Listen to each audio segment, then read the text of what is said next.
and thank you for joining us today with our CSMAR update. My name is Kendall Baker with Fidelity National Title, and I'm here with Joel Resnick, our 2016 president with Conejo-Simi Moorpark Association of Realtors. Today we're going to be talking about coming soon listings, excluding your listing from the MLS, and listings with a no showing status. Joel, a lot of times when I'm out, I see homes for sale with a coming soon sign. Can you tell me why agents do that?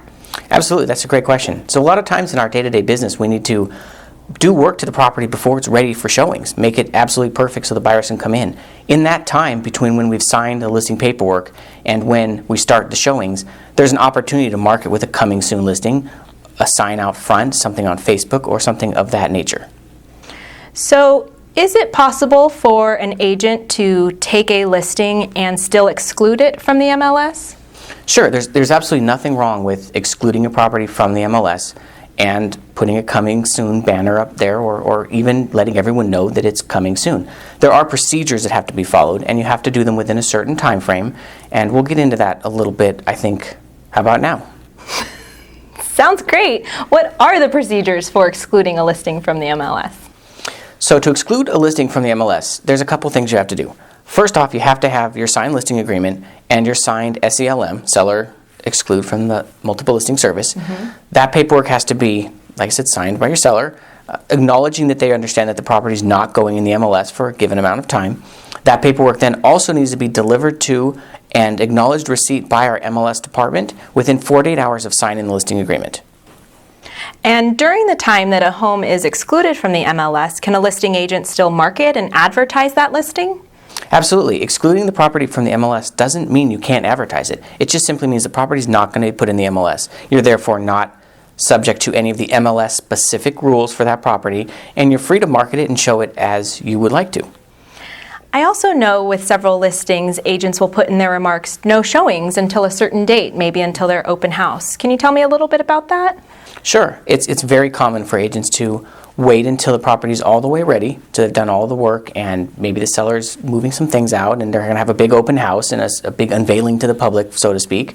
And there's nothing wrong with that. You can put no showings in the MLS. The only caveat is, if it says no showings in the MLS, that means really no showings for anybody.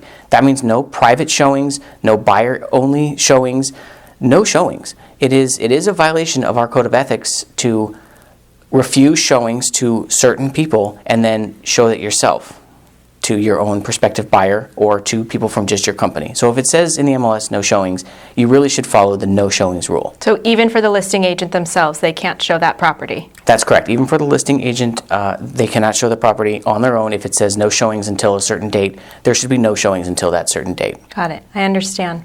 And those violations from CAR are very pricey if someone happens to catch you in that, because the reality is we are our own police. The agents out here police each other, and if you have a coming soon listing, or if you have a listing that is no showings for a week, they want to get in that property. They've probably reached out to you as the listing agent to find out when they can get in or why, or if there's a way to get in sooner. You have to be careful that no showings means no showings. You had mentioned earlier that there was a new procedure coming with our association when excluding listings from the MLS. Can you tell me about that new procedure? Yes, so you're supposed to have your SELM filed within 48 hours if you're not going to have your property marketed in the MLS.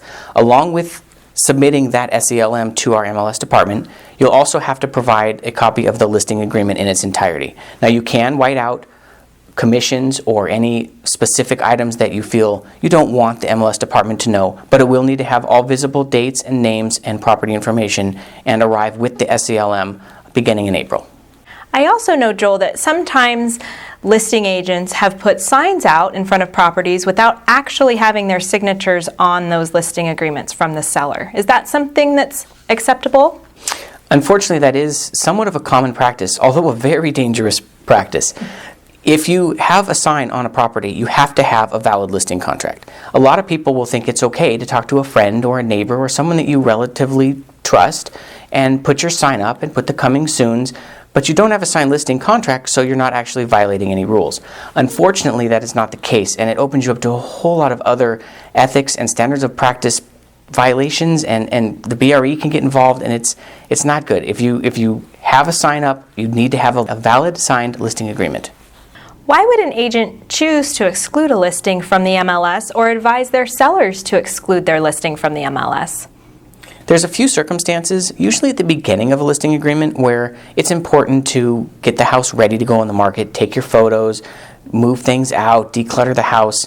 That's a point where you may have a signed listing agreement, but it may not want to be in the MLS at that particular point. Other than that, there's very few circumstances where having a exclude from the MLS agreement for the duration of the listing agreement is the best course of action for the sellers. Unfortunately, what happens is most of the sellers don't really understand, and they're blowing through this paperwork. There's 6 or 7 pages. It's a lot of text that they don't understand, and there's this little piece where you initial it's going to be in the MLS or not, and they just kind of go right over it.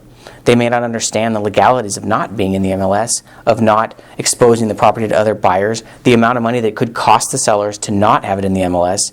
And let's be honest, we're all in this to work together. The agents are all here as representatives for the properties, and we all need to cooperate. That's the purpose of the MLS. It's here for cooperation. Thanks, Joel. That was really informative and really helpful information that I think will be of great use to a lot of our realtors. Yes, thanks for talking to us. And if you guys have any further questions on this, you can always reach out to Jenny at our MLS department. Don't forget to send your SELMs and the listing paperwork to mls@csmar.com. And of course, we're always here to answer questions if you need more detail. Thank you.